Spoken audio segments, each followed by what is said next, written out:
So anyway, back to what I did. So I just quit. And it happened that a little boy who was in my class, mom, called substitutes for the Alhambra School District. I didn't know you went there. Yeah.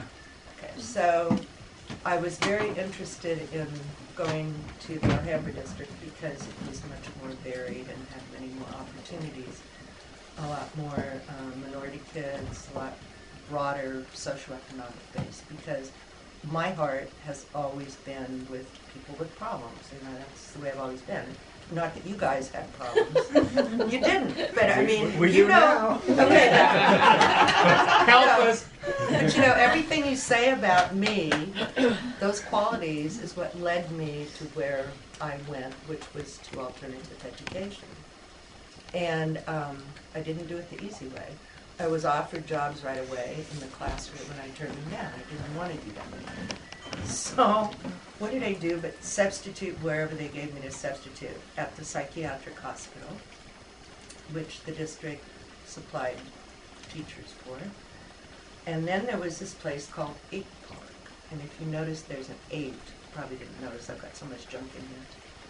Above the breakfast nook, there's a letter 8, or a number 8.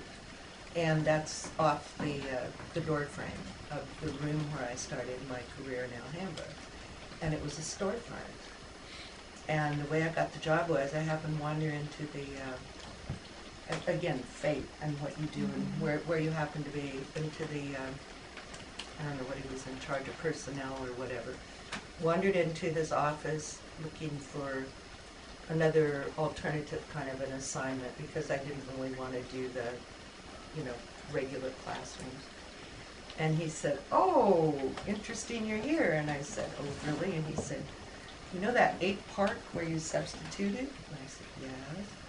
He said, "Well, the teacher came in today, and one of the gangbanger's older brothers threatened her, and so she made everybody go home.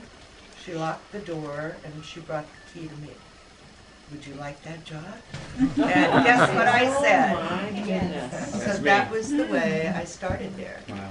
And if anybody knows Garfield and Alhambra, it's at the corner of Garfield and Park Street, just south of Mission. There's a radiator shop. You know the radiator shop and the lawnmower that went around on a... Yeah. Well, that was where I worked. Wow. So this thing had cracked cement floors, no heating, you know, no air, no nothing, and it was just me. And What year was this one? 80, Wow. 80, like starting in the 80s. So anyway, it was a real challenge. And people would come, and of course the only kids that came there were kids who nobody ever wanted to see again. They were all the kids coming back out of the juvenile justice system. They were kids that all the high schools expelled. And it was interesting. I also did home teaching for psychiatric cases. And so anyway, it grew and it grew and it grew, and I was always in trouble with people because I was an advocate for these kids that nobody else ever wanted. Some of the parents didn't want their kids there because they wanted them to have a real teacher. So that was another interesting thing. Anyway, it went on and on and on. And eventually, it grew from that into a fully accredited high school, and it was called Independence High School. And I was the one who started the school, and I was the one who, in fact, the first accreditation is, you know, or dedicated to me. So I tell you that. So that was kind of neat. But anyway, you know, underlying all of this is exactly what you said. You know, my interest was never really academic, though I mean I was capable.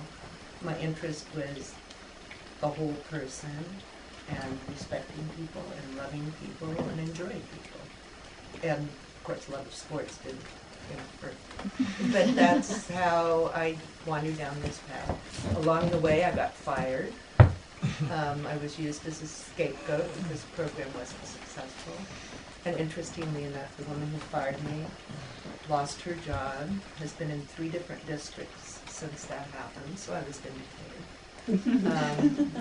The kids used to call me Norma Ray I was always, campaigning and advocating for these kids, and unfortunately, many of them are dead, locked up, and God only knows what kind of addicts if they're still out, But there are others who I see that are college graduates.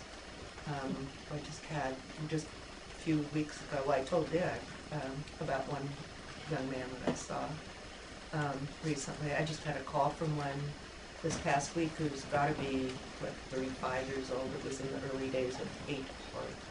So it's been a long and a wonderful career, and the satisfaction has been the people. And I mean, I do, remember you all, and what I remember most is how happy everybody was. And I don't think you see that anymore. And I don't think kids can fake it. But I remember that the level of confidence was greater. And like Judy, I remember Judy's smile just lit up her face. And I remember all of you always being happy. And I don't think that I was that naive. But everybody just, I think, lived a better, happier life. So anyway, about 5 years ago, I retired because my mom became very ill and I'm an only child. I had to take care of all of that. I injured my back, so it was a little difficult sitting on the freeway for as long as the commute was. And the commute, of course, when I moved here, it was, what was it like? If I hurried, I could make it in 40 minutes to Alhambra. And the last year I worked, it was like an hour and 20 minutes each way. And I thought, I'm spending my whole life on the freeway. And I hated it, so I quit, retired, so to speak. And since that time, I spend a lot of time with my grandchildren, who I'm very close to. And then I volunteer at my grandchildren's school. So I do whatever grade they're in, plus I've made really good friends with a teacher who Taylor has a relationship with that you and I have. She's a 4th grade teacher, so I stayed with her. I love the kindergarten teachers, so I volunteer in kindergarten. Then I miss kids who really need me. The school where my kids have gone is overflowing with volunteers. They're falling all over each other. It's a very good school and a very popular school. So you've got all these PTA mothers just, falling all over each other. And I sort of go in and do my thing and then leave because I don't care for PTA mothers that much. Apologies to any of you PTA mothers. So anyway, then I started volunteering at the homeless shelter school just a couple of months ago, and I love it. And again, fate, whatever you will have it. A young teacher in her first year of teaching has 2nd through 8th grade. And I walk in and I go, oh, I can help you. So I found a new home there, which is wonderful. But why did that happen? So I think everything happens for a reason. And then the other place that I'm volunteering and keeping busy, though I don't like it very much, but I'm doing it for Taylor, is at the Society for the Prevention of Cruelty to Animals.